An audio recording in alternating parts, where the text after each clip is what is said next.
help you move your hand. And give us your email address, and then we'll be able to send you announcements in the future. Because the next teach-in is February 13th. We have 3 speakers that evening. It'll be over at Town Hall. We're going to do a little earlier in the evening at 6:30 for some of the older people. And we want you to make sure that you know about it. So sign up for the email mailings, please. Questions? There are independent media here, but in terms of our change the name, internet presence, this will be recorded. This will be on the Facebook page and also on the website page. Okay. And eventually on the YouTube channel. You won't be able to avoid it. But thank you for asking. What about Saturday Night Live? Oh, sooner or later. One side or the other. Okay, I think we're ready to get going then. Happy New Year! Happy New Year. Thank you. It's a new year. It's about new beginnings. It's about changes. It's about making resolutions. It's about thinking about how to do things differently in the coming year. And also about how we can change the name of Fort Bragg. A resolution, a change, a new beginning. So keep that in mind for this coming year. My name is Phil Swirling. I act as president of the board of Change Our Name Fort Bragg. We are a 501c3 nonprofit educational organization incorporated in the state of California, and this is one of our educational presentations. Our aim is to educate the population and educate the population so that we are ready sometime in the future to change the name of our city.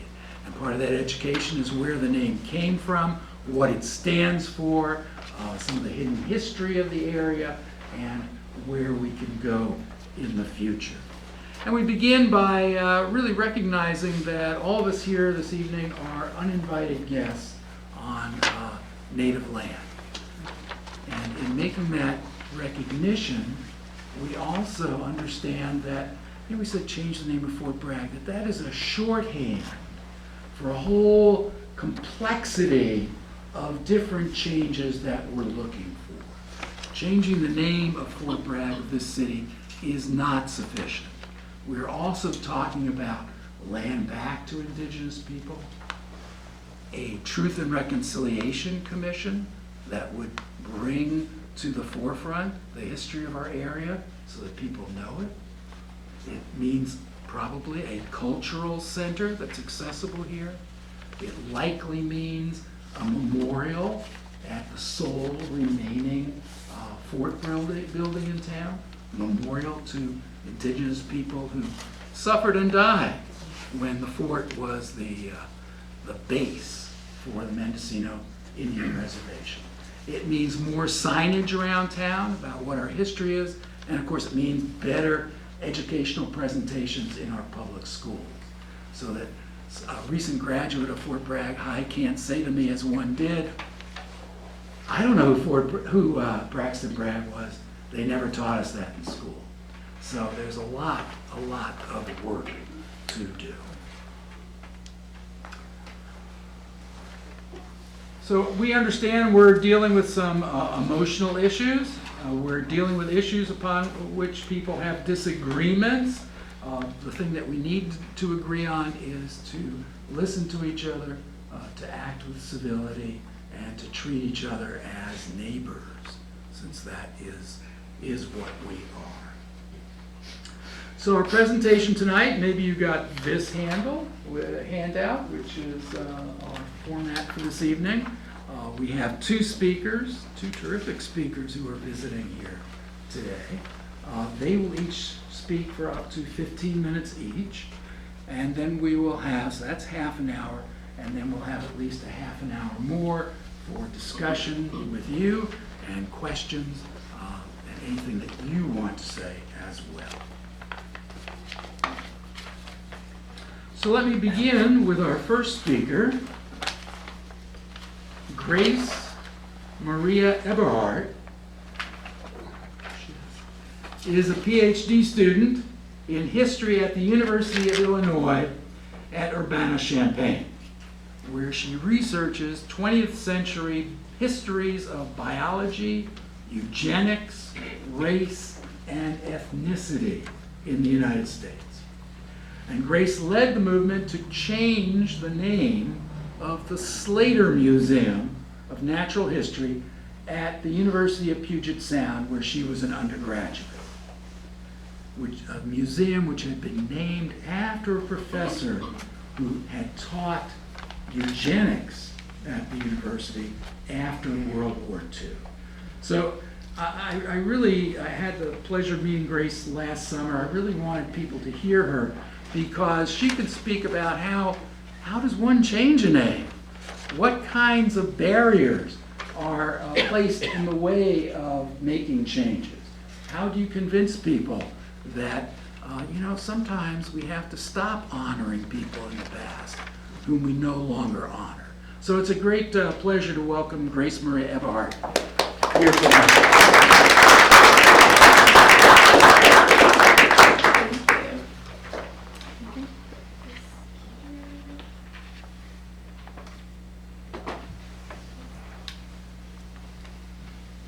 All right, thank you.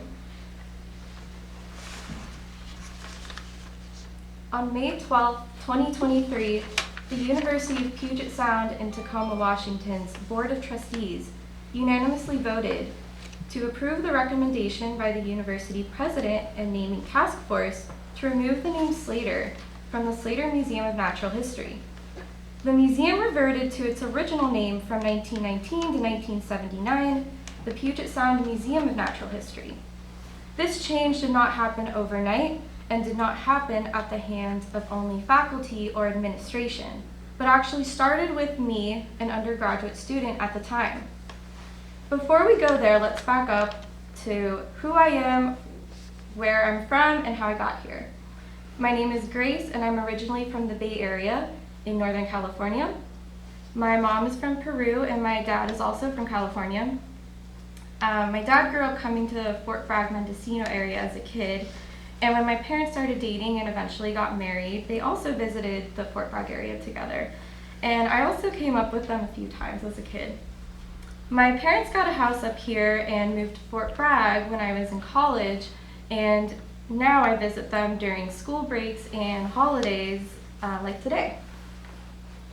I started college at the University of Puget Sound, or UPS for short, in 2016, planning to become a veterinarian.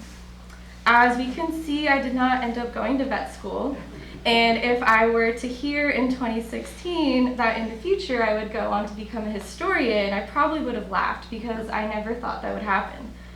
When I started college, I took mainly all science and math classes, trying to knock out all the prerequisites for vet school. Coming from the Bay Area to a liberal arts school studying biology, I realized a big difference between college and home. There wasn't a ton of diversity at college, especially in the sciences. I never knew that diversity was so important to me until I experienced its absence. I didn't know what I was doing in college, and I didn't realize how many students relied on their families for advice and guidance on what to do. I felt like I was missing out on this insider knowledge on how to do college. But all I could do was try my best. It wasn't until my second year of college that I started exploring other topics in addition to biology, like African American studies and bioethics. This was the year that I also found out some information about Slater.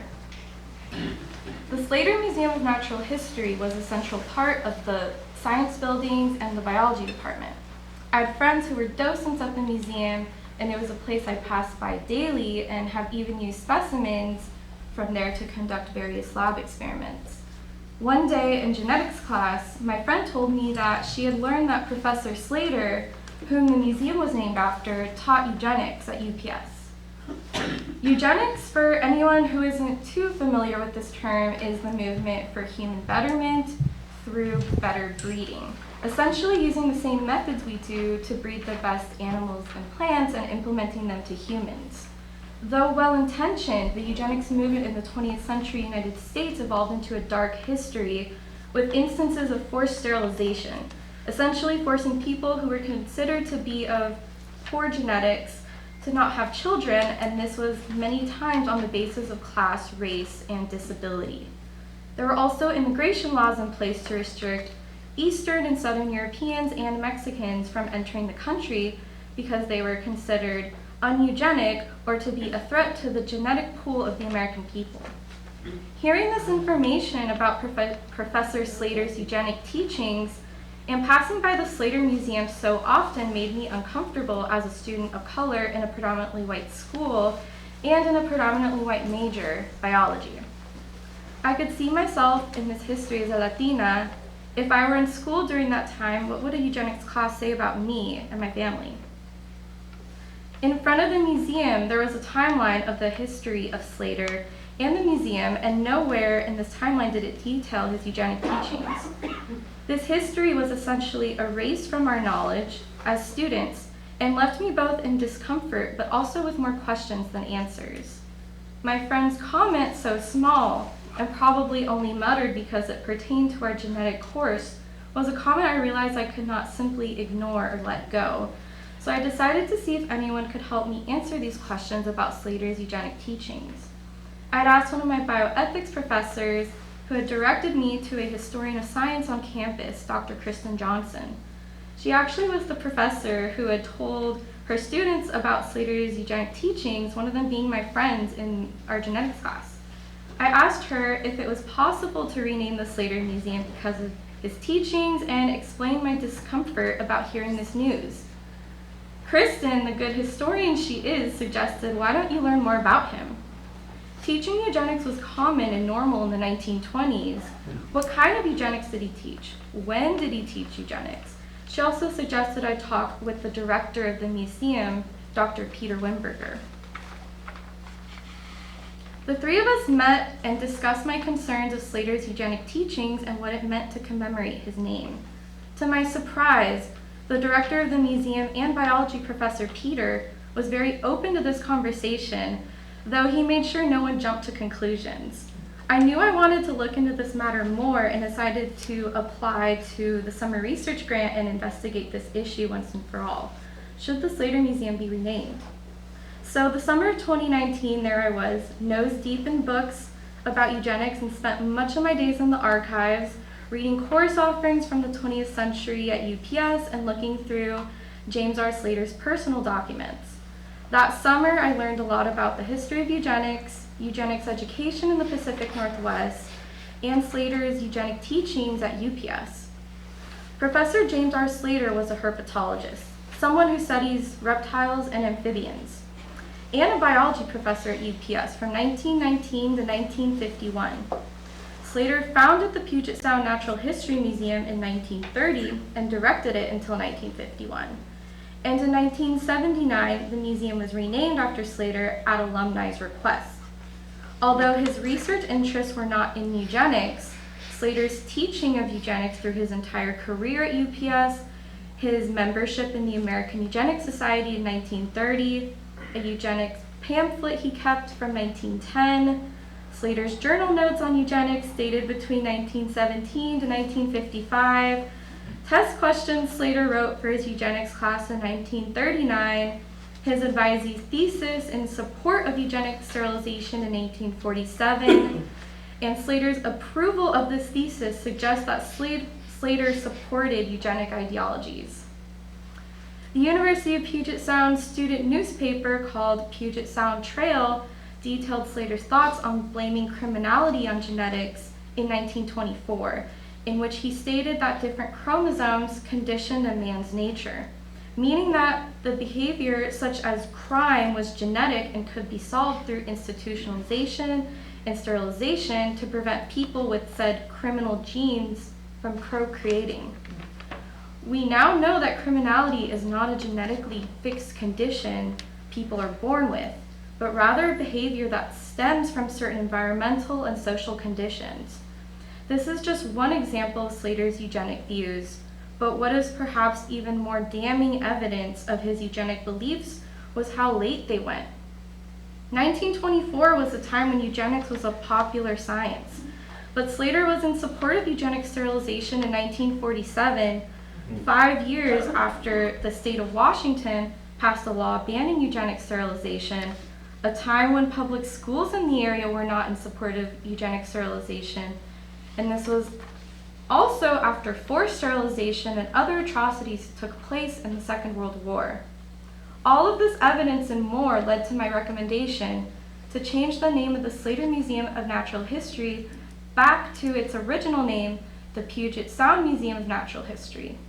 In the summer of 2019, I had co-written an email to the university president with professors who had helped me with this project, including the director of the Slater Museum and head of the Race and Pedagogy Institute and African American Studies Department chair on campus, to ask that the university form a committee to consider building renaming and to consider renaming the Slater Museum.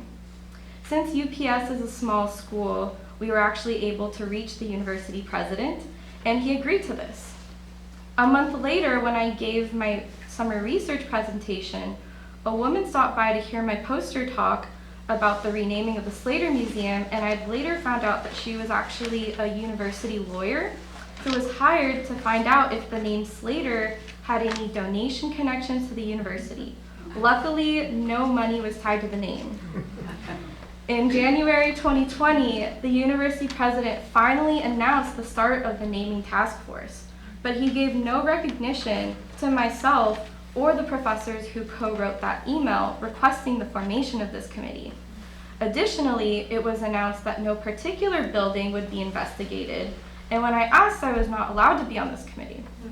Though the university was moving in the right direction overall by creating a process and policies for renaming buildings on campus, modeling the processes of other universities who have renamed buildings, this process was still incredibly slow, and again, no recognition. The professor who co-wrote the email with me were able to be a part of this naming committee, as well as some students and many professors who were experts in biology, history, bioethics, and ethnic studies. I was invited to listen in on a meeting in September 2020, and one of the arguments I heard in opposition to renaming the museum was that Slater was being commemorated for his founding of the museum and work on herpetology, not his work in eugenics. Why rename the museum? Many in the committee and myself agreed that this is a good point. The impact of the commemoration of Slater on students and their discomfort towards Slater's eugenic support outweighed the intent to commemorate Slater's other accomplishments. Students agreed that when considering renaming buildings like the Slater Museum, diversity, equity, and inclusion within the Puget Sound community was a priority. In September 2021, I wrote a request to change the name of the Slater Museum to the Board of Trustees, which was endorsed by the Naming Task Force. The Naming Task Force also wrote their own request to change the name of the Slater Museum, using my research as well as the committee's own research to support the renaming of the museum.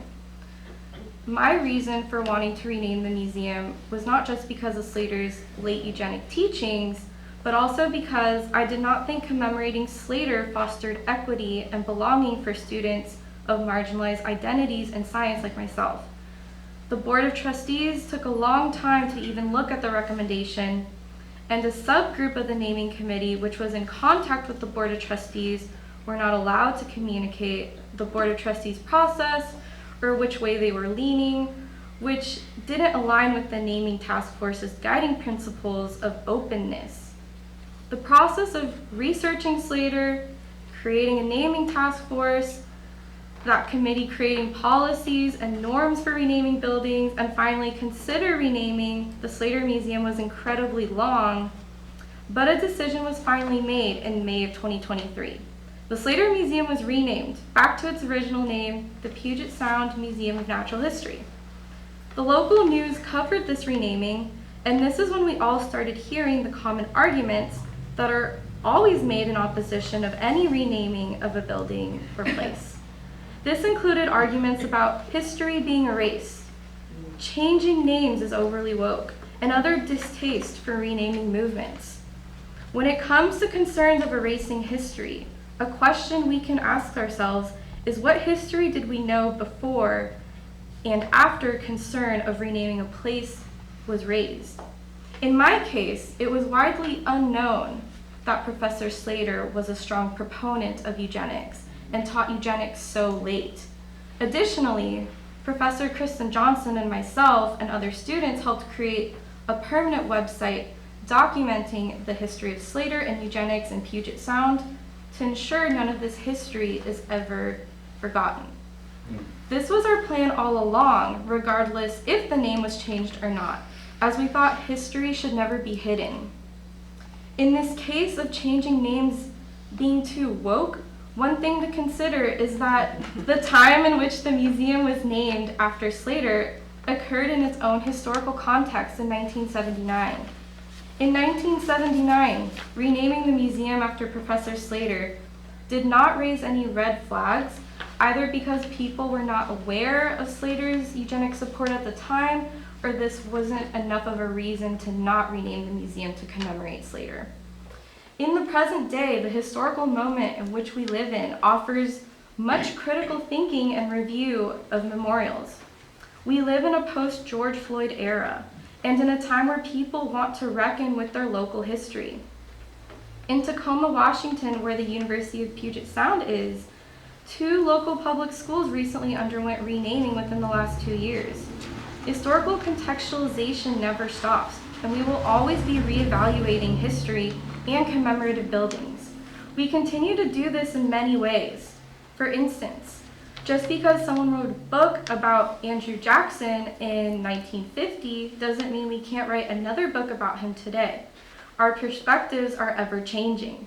New evidence continues to appear on Slater's views on eugenics, as apparent on the history of eugenics at Puget Sound website.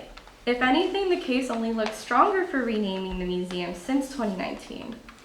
To conclude, though my experiences in renaming a museum are at a smaller scale than considering renaming a city, my story shows how one person can create a cascade of change. I believe there are some commonalities and takeaways we can make from the renaming of the Natural History Museum and the consideration to rename Fort Bragg, California. Both renaming considerations deal with a place which people have deep connection to. There is concern for the erasure of history, and there are differing perspectives on what the intent of the commemoration was and the impact it is having on various people. Historical contextualization never stops. It didn't stop in 1857 when Fort Bragg, California was named, and it doesn't stop today. Thank you.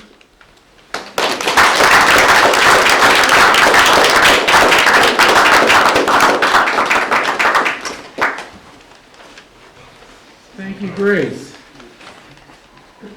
We just wanted to move to Fort Bragg and help us here. Yeah, definitely. Our second speaker is Buffy Wright Barassa.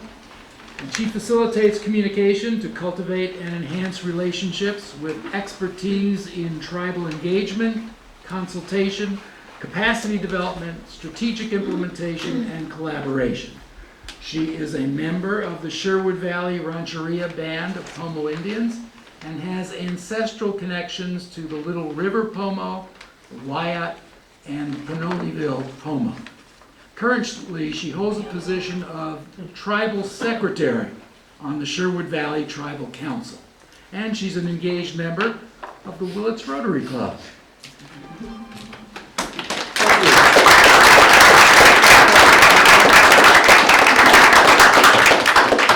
Oh, wow. Mahim. Hello.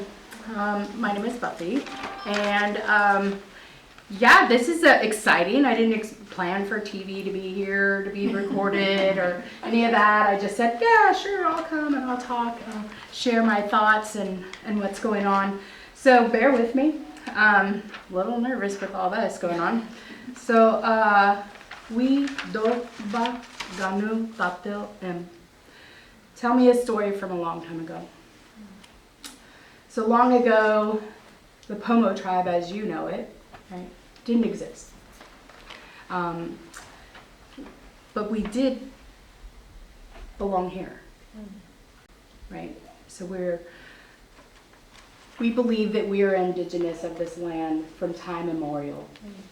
This is where we come from. And according to our ancestors, some of us have a creation story, and we believe that the creator spirit, Coyote, used feathers, fire, and water to bring about the first people. While some scientists, they argue, oh no, the American Indians migrated to America from Asia thousands of years ago.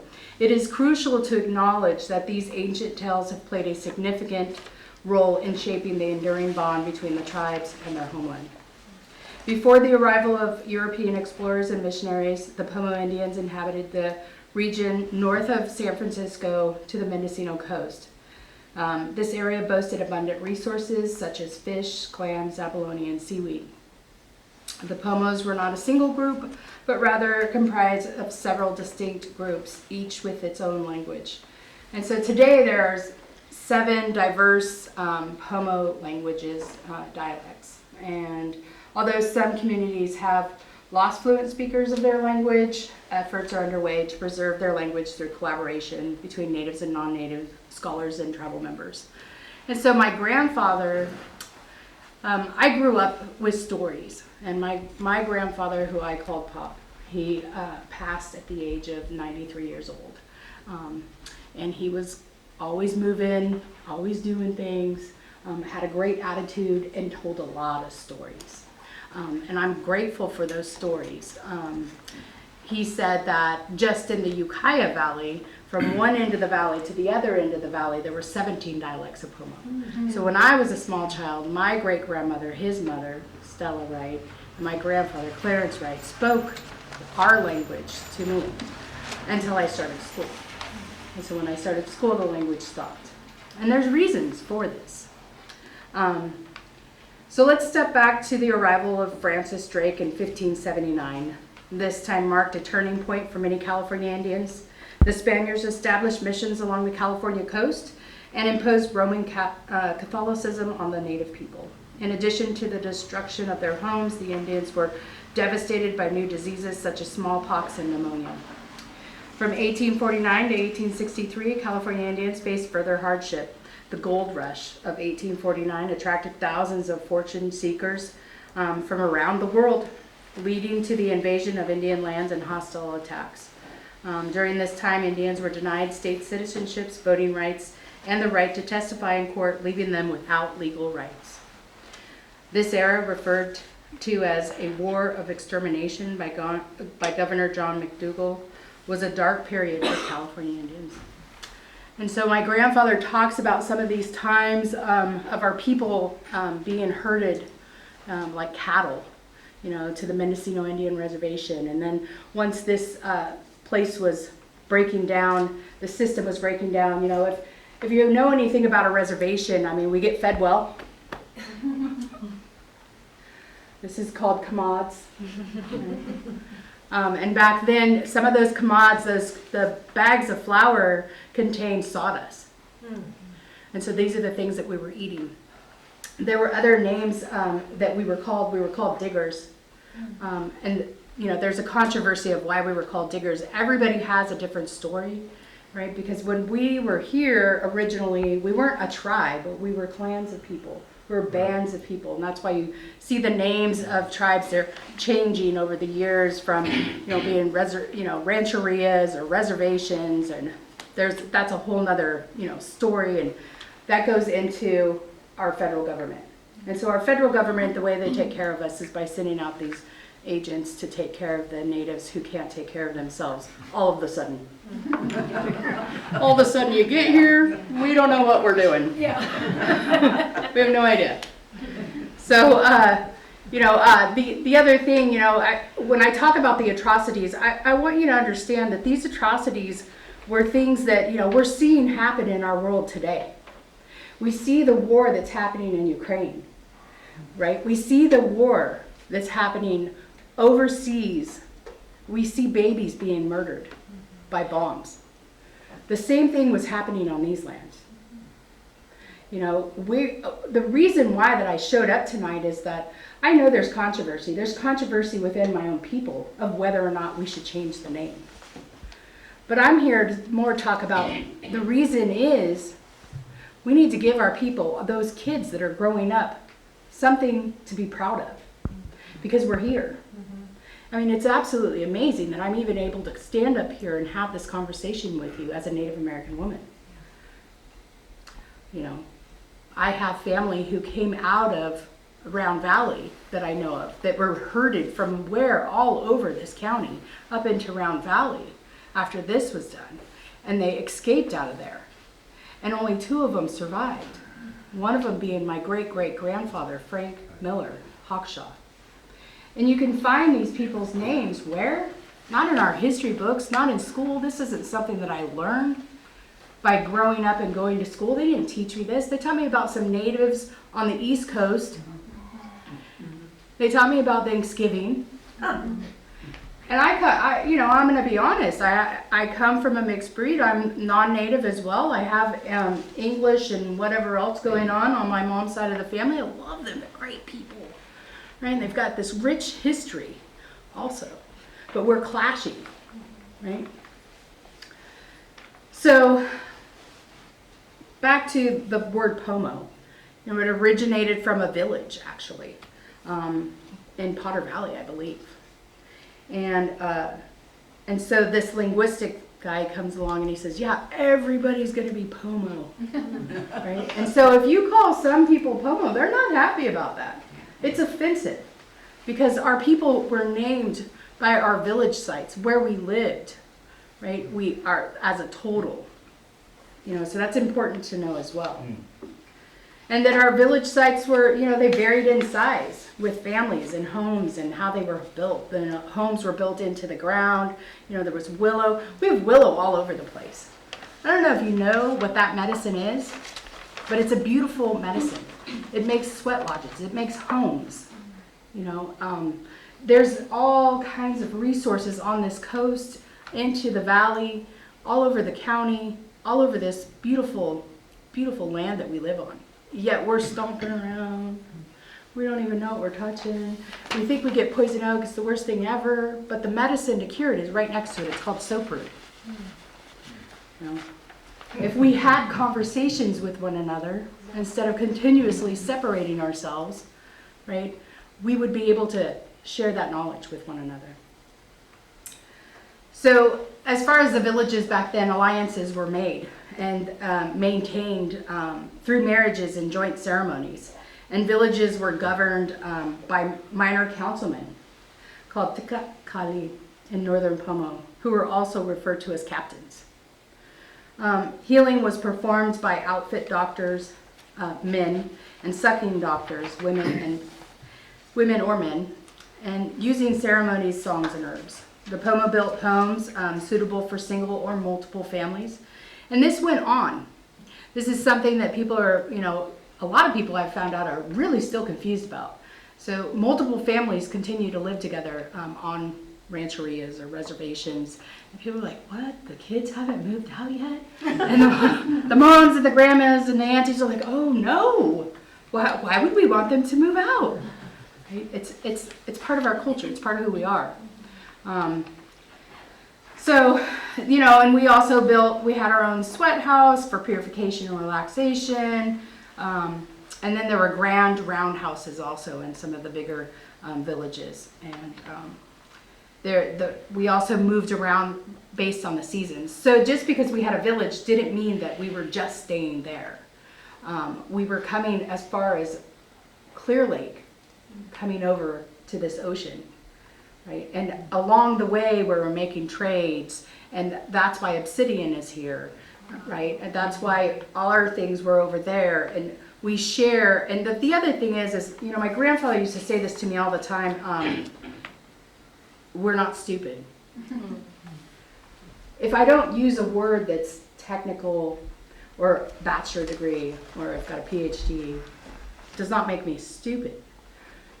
And I used to think, what is he talking about? But if you think about it and you look at just look at the pomo baskets. Men and women, children, weaved baskets. Those baskets have numbers. They have times of when you're going out into the season. You know, that's some high intelligence there. They could hold water. You can cook in them. I mean, you can hold your baby in them. Everything that needed to happen happened with those baskets. So they were high regards. Yeah. You know, and for us to have to sell them because we were starving was a big deal. I mean, could you imagine having to sell something that you hold precious? So this is some of the things that my people were going through. And so going back to my family and what happened and why I stopped speaking the language when I started school, it was called surviving, preservation. And I could have gone either way, and I did for a while. Growing up on a reservation, growing up with the things that happened I didn't understand. There's alcoholism and drug addiction and domestic violence, and I couldn't understand, like, where did all of this come from? And I wanted to be so different, so I would run from this place. Although it would follow me, and I would find a pattern, and I'd have some life experiences that were dark. And I couldn't understand those things. And then coming out of those things because of my culture, right? Because there were people in my community who cared, right? And they put me in this basket and cradled me so that I could get to a place where I could start healing. And then I started to learn about my culture. And as I sat on tribal council a few years ago, Caltrans came through, and they started telling the story of this family who got their name from this rancher. And I was like, whoa, wait a minute. That's my story. My pop said this story all the time. I heard this story growing up all the time. And as a picture went around to every tribal council member, and I was the last to get it, I looked down and I seen my great-great-grandparents. Charlie and Kate Wright from Little River. A beautiful, beautiful thing to happen. And then I realized that all of the stories that my pop had told me were true. Imagine that. That's a deep thing. That's an awakening of a spirit. I can't explain it any other way. And so then I got hungry. I want to know more about my people. I want to know why nobody's talking about us. Why don't my brothers and cousins know who we are? Why are we always talking about the atrocities of my people and not the winning people, the heroes? They're heroes to me. My people who stayed quiet for my voice to speak tonight, I want to honor them. My grandmothers, my grandfathers, they were silent so that they could stay alive, so that someone could be born. I truly believe that with everything I have. So the concept of indigenous is deeply rooted in our land. Our origin narratives, historical accounts, languages, and culture are intertwined with the locations from which we originate, where our families and ancestors have traversed. So Dina Gillo Whitaker argues that the unbroken bond with ancestral lands is what sets indigenous people apart from settler societies. In Mendocino County, the Mendocino Point of Fort Bragg's oceans, river, creeks, and the land hold significance as a sacred site for the original inhabitants of the land. The notion of place, its significance, nomenclature, and attribution is crucial in how we position ourselves both physically and metaphorically within a specific area. It defines our connection to a place and our assertion of ownership or knowledge. Our identities are intertwined with the places we hail from, where the names of cities, towns, lakes, rivers, and mountains encapsulate the tale and parts of people and their journeys, often marked by conflict. I wrote this presentation as a citizen of the Sherwood Valley Rancheria Band of Pomo. Sherwood Valley, or what we call Shabaldano Poma, is one of the places I am from. Sherwood Valley Rancheria is located with Aboriginal homelands we have used and occupied since the time immemorial. Our homeland extends from approximately the Highway 101 corridor through the Redwoods Forest onto the coast. As the original stewards of this land, we retain we retain rights to protect the land, air, water, and food sources upon our homeland. We have freely gathered resources since time immemorial, and protection of the Aboriginal food sources and traditional gathering places is fundamental human right. Sherwood Valley Rancheria was established under a secretarial order in 1909. Sherwood Valley is the successor in interest to ownership of the Mendocino Indian Reservation, established by Act of Congress on March 3, 1853. Sherwood Valley Rancheria is governed under a constitution and bylaws duly adopted and approved by the Secretary of Interior on July 25, 1974. That's our Independence Day. Sherwood Valley Rancheria Tribal Council, as representatives of individual tribal members, strives to promote and perpetuate the protection of natural resources for generations. The naming, renaming, and reclaiming of places underscores these complex and contested narratives.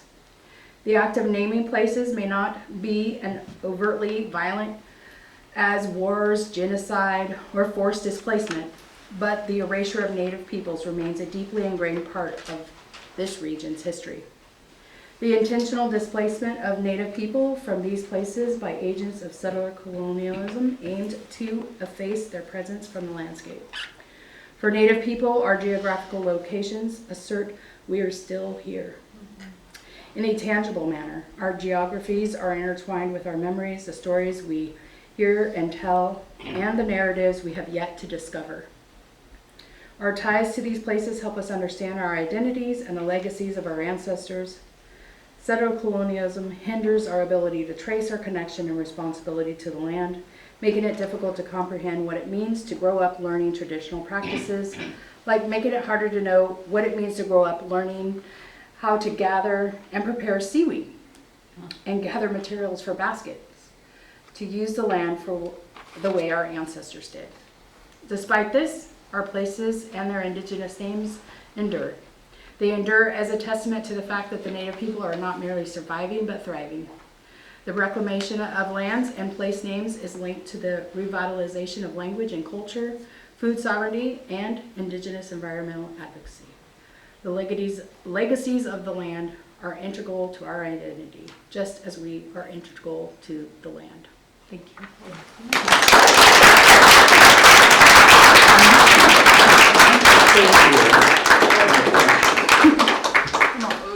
Now, do I have another microphone for questions, Michael, or is that one working? One down, right there. Not now. Avery's got it.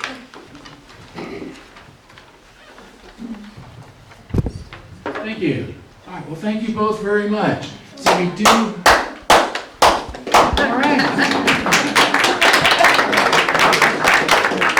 So as planned, we have time for questions for either of our guests or anything that you want to say. Anyone? Alexander. So my question Yeah, but you is, need the mic.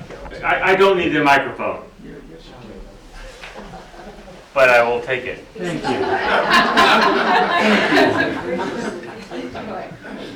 So I know there's not one answer to this because there's not like one native answer. But do natives, take this as you will, have an interest in a particular new name or a range of names for this city and these schools, perhaps, as opposed to what might come forth? Because this has not been part of the discussion so far, mostly because we just want to educate as we are doing now. But do people have ideas from the native population? So to answer that question, to be politically correct, just kidding. The Sherwood Valley Band of Pomo Indians, as far as I know, have not been, we have not heard from you all, and so consultation would need to take place. In order for us to be able to say, yes, we want to name it this or that, or we agree with what you're deciding to name, it would really need to come before the tribal council, as we are, we're a government. And I'm only the secretary and not speaking on their behalf at So this there time. hasn't been discussion per se? Not that I know of. Okay. Has this group shown up? No. No. Have you asked to have consultation with our tribe? No, no. So- I was gonna say, So- how do you go about doing that? What would you suggest? Oh, yeah, so I can, if you give me your name and address. So we like to joke a lot too, you know, coming through a lot of those heavy things, you know, we need to laugh. Yeah. Right? So it's really important to contact our tribal administrator. His name is Josh Gravier, and our phone number is 707-459-9690. Or you can reach out to me and I can send an email to them, and then we can make an arrangement to start having these discussions. Oh, yeah. Well, and it starts tonight. But in the past, you've also said that, that this is a process of decolonization. And even though we have not settled on a new name, I think you've spoken in favor of moving beyond the old name of the city. I definitely have. And at the same, with that said, I also don't want to erase history. I really like what Grace talked about and having the website and making it known. Right. I mean, it needs to be, this history of Bragg needs to go into the schools. We can't have kids graduating and not knowing what happened. I mean, I know that's a controversial topic also, so when do we start telling our kids, oh, they might be too young for all of this? I just kind of beg to differ because I grew up with this, and I'm okay. So far. Okay. All right.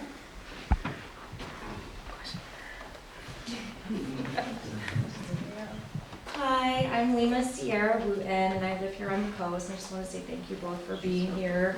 I've had lots of discussions with people all over this community, and what I've taken away is that it's really important that we understand that the fort is the symbol of oppression, and to really understand what happened and to honor the Pomo people and the way that they lived, the baskets, how you guys had to harvest the seaweed, the materials you needed, acorns, and really highlighting that, because I've met people who have said that they don't see themselves in this community.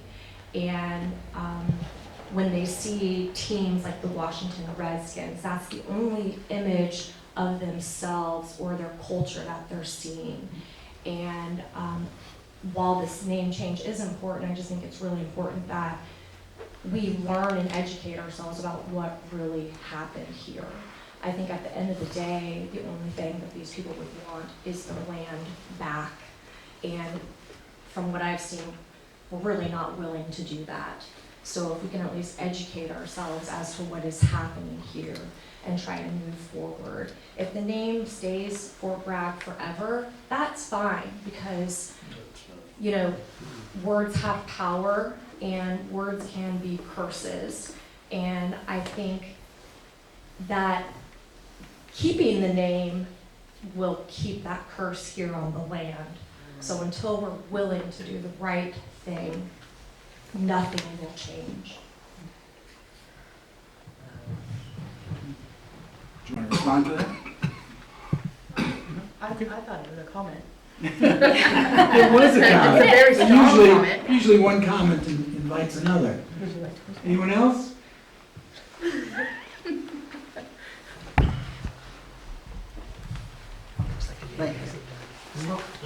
I'm wondering, has anyone discussed or talked about the change from the Mendocino Township, where there was a town called Big River into the 50s, and then it changed to the name Mendocino? Has anyone discussed that process or gone back and researched that process? Actually, Phil did in the first debate we had. Yeah, we have a history of changing names in our county.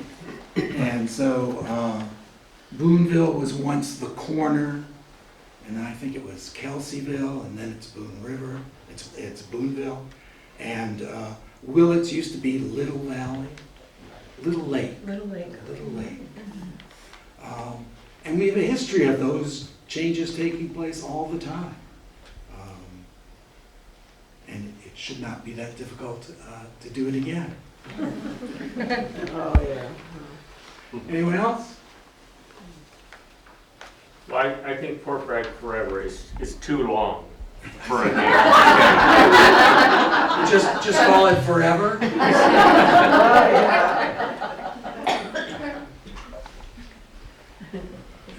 Well, Grace, every time I've heard you talk about the changes at Puget Sound, it almost sounds too easy. What, maybe you could share with us whatever price you feel you paid, or what those moments when you thought this isn't going anywhere, or how difficult does this have to be?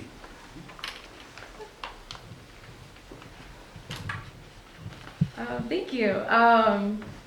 Yeah, so I mean, I only had 15 minutes, so I couldn't share everything, but one thing that was kind of hard was when I started doing this research. My mentor, Kristen, she was, saying like, oh, like we should do a symposium and like we should have people talk about the history of eugenics and just like have a conversation about like what eugenics is, and like that was just totally destroyed because of the pandemic, and we didn't get to do that.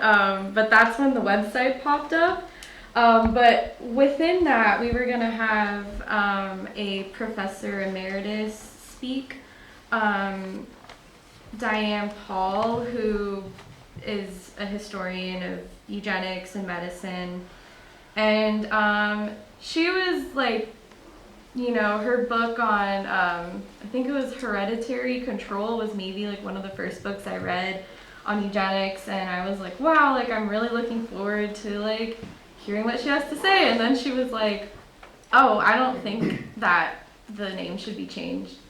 And she had, like, we had written, like, I was in a class and like a bunch of us wrote some questions to her, and like she was answering questions, and like when it came to like, do you think that the Slater Museum should be renamed, she said, no, I only think that we should rename stuff after like Confederates, and like that this isn't enough of a reason to change a name, and that like eugenics was a normal science. And it was just, and then like a lot of my classmates were in total agreement, like all of a sudden, because she said that, because she's a professor, and they were like, oh yes, of course, like that's, and like it was kind of disappointing to hear how everyone was so quick to change their ideas, because like we were all really pro changing the name, and then like one comment from a expert, and then everyone was against it. And then it was really nice though, because then a bunch of like a small group of students started to like be like, hey, like this isn't right, like because she was also the professor was also saying like, oh, like I'm from the East Coast and we have a lot of like Confederate histories, and like it's not like that in the West Coast, but like we do have a history in the West Coast, and we're also like this is our place as students, and like you don't get to tell us like what is not worth changing the name, like you're not part of our community. And like so like that was kind of cool to like feel this band of like small students then kind of come up, but it was kind of hard where it's like, don't meet your heroes kind of thing. Yeah. But that was definitely hard, and it also just felt like, I know it was kind of a hard timeline to keep track of maybe, but like I started the research in 2019, and then the renaming happened in 2023, and I was most of the time not in college anymore. Like I was already doing my own stuff. I was in grad school, and it was kind of hard to be like almost like I did this work and then I left, and then like I was almost like an outsider now because I'm not in the school anymore. But I'm really fortunate that, you know, it picked up and went like way beyond me. Like it reached a lot of people. But yeah, just like having someone say that, and like even right before it was renamed, she still like was really adamant against it, the professor, and like I was like, I guess we won't change her mind, but that's okay. Good. Do it anyway. Okay. Mark? I was wondering if either of you have an idea about how to approach the Fort Bragg Forever people on the emotional level, because Right. you know, obviously it's not rational, you know, to think the way they do. But they've taken it, it's part of their identity. Don't tell them. You know, it's part of their identity, and I don't know how to appeal to people like that. Okay. Wow. You tell. So, I think it's important that we all have our own ideas, even if they're not mine. It's also really important to understand that these are our neighbors. These are our friends. They may be our family.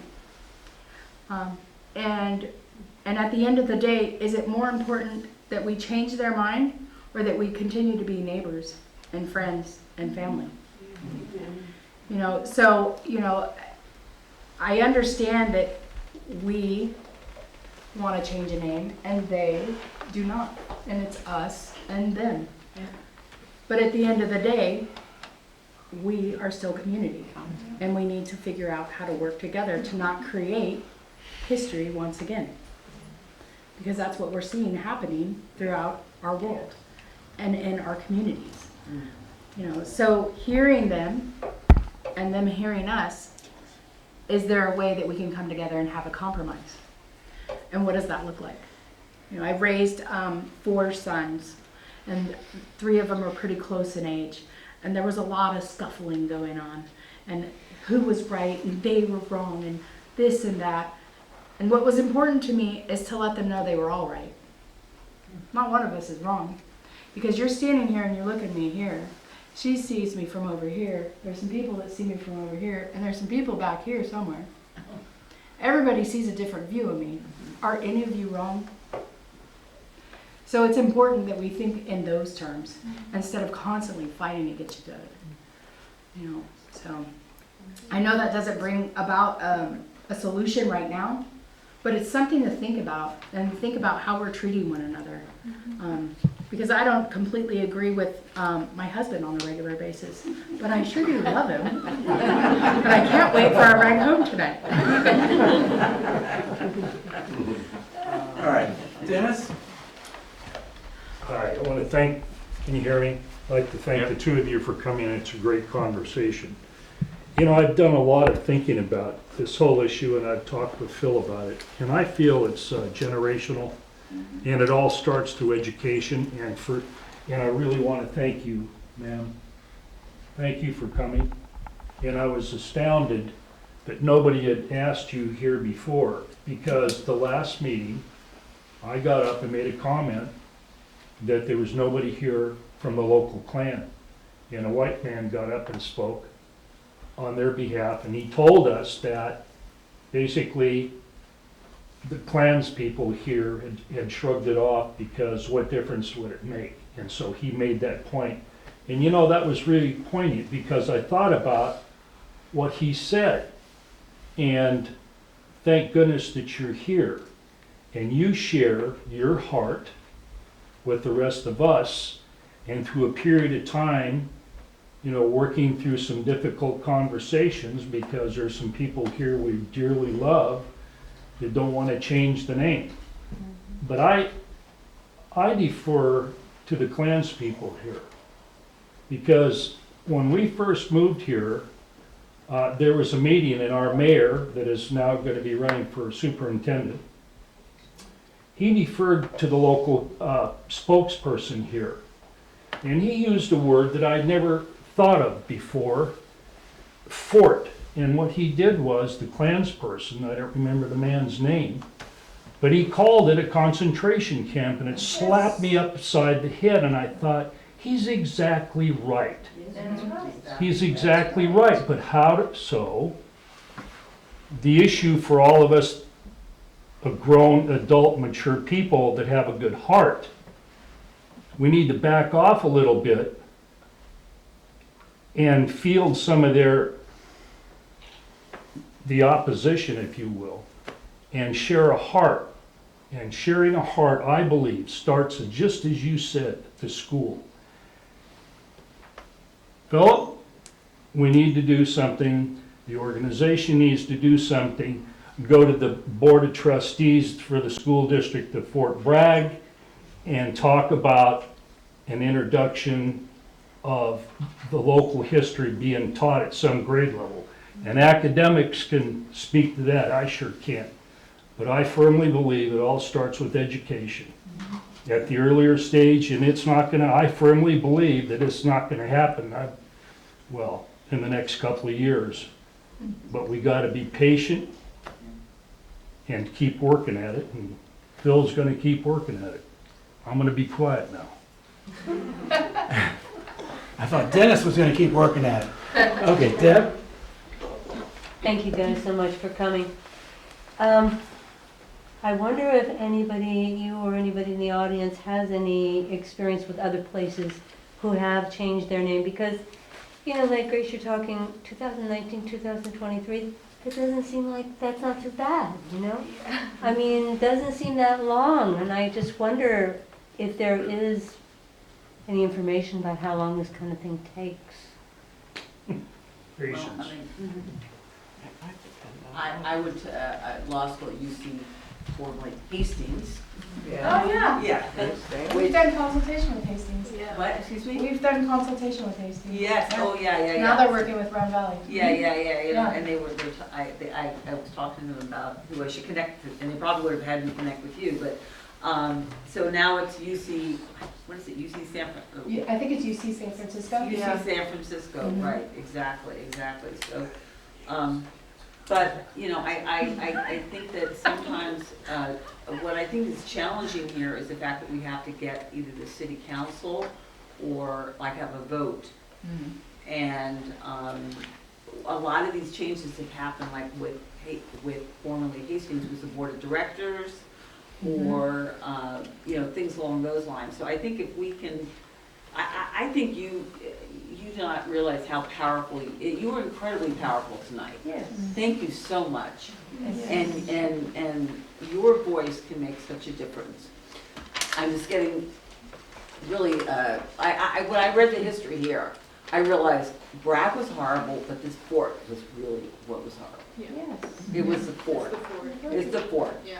And that needs to get out. And I love the idea of educating. We really need to educate the young about this. It's ridiculous that we're here and it's not part of the curriculum. Right. It's just ridiculous. So anyway, thank you so much for being here. Thank you. Can I respond? Yeah. I guess when we talk about like what have other places done, we kind of did that same thing for the Slater Museum, and we looked to the University of College London and looked at their process, which was actually online. And like my suggestion would be that you don't have to reinvent the wheel.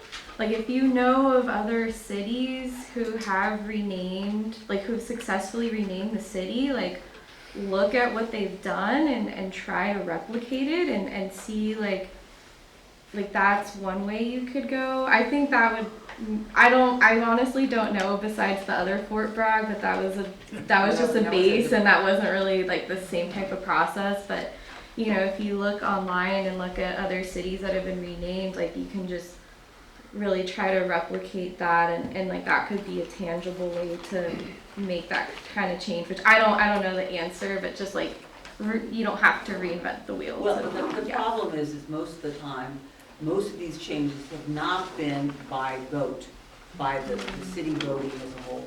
The changes have been by, like at my law school, the board of directors, the Right. state of California. Yeah. With the other Fort Bragg in North Carolina, it was the Department of Defense. And, you know, that was not the city, the people there voting for it. In fact, I'm wondering if there's any cities out there There that have is. have done, have there Phil, been any? what's that city, there was another city in California that recently changed its name. Well, they're cities, but they're different. Confederate Crossing, Yes. California, Yeah, became Springtown by vote of the Board of Supervisors, because they were an unincorporated. that would be like Mendocino. And then recently, Squaw Valley became Yakutsk Valley. And that was the federal government saying, we're not going to allow those racial slurs Yeah, to be used to name places. And now down near Fresno, in Yakutsk Valley, the Board of Supervisors has voted to go to court to overturn the naming of that area. So each of these is just a little bit different. Who has the power, how the decisions are made is different in each case.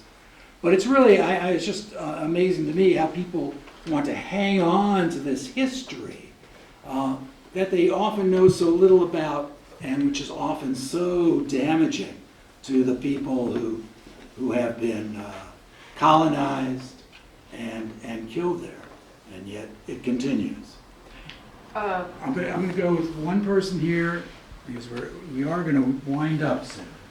I see a lot of cameras, and I don't know where these films are going to be shown. It seems to me that education is fundamental. Hearing personal stories tonight was hugely educating. And I think most of the people in this town don't have any idea on a personal level about anything that happened before they got here. And I think that everybody needs to hear, needs to know, needs to feel with their heart. And voting, this isn't the time. This is a time for education. Yes. And letting everybody's heart open and understand what the feeling is here. I can't imagine anybody saying, no, I want to be a fort. I want to keep people out. No more fishing in my rivers. No more seaweed from my ocean. Come on. I just think that if people know more, then they'll feel differently Yes. about the name. Someone came up with the concept of not Fort Bragg forever, Fort Bragg for now. Right. Well, I like that. Or for them, or for whatever. Adrian, did you?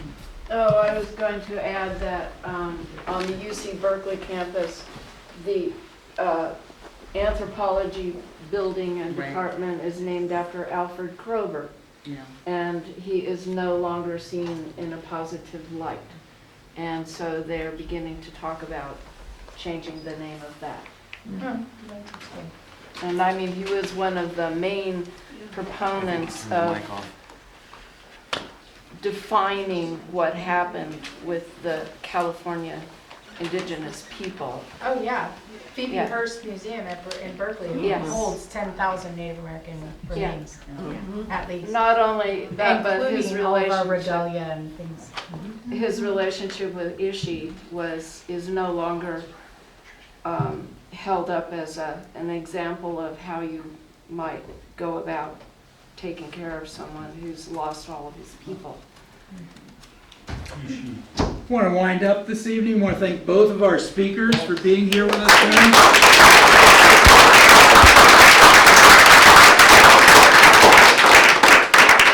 I want to thank all of you for coming. Please make sure we have your email address if we don't already. Keep in mind we'll have another teach-in at Town Hall on February 13th, and I hope to see you then. Thank you for coming.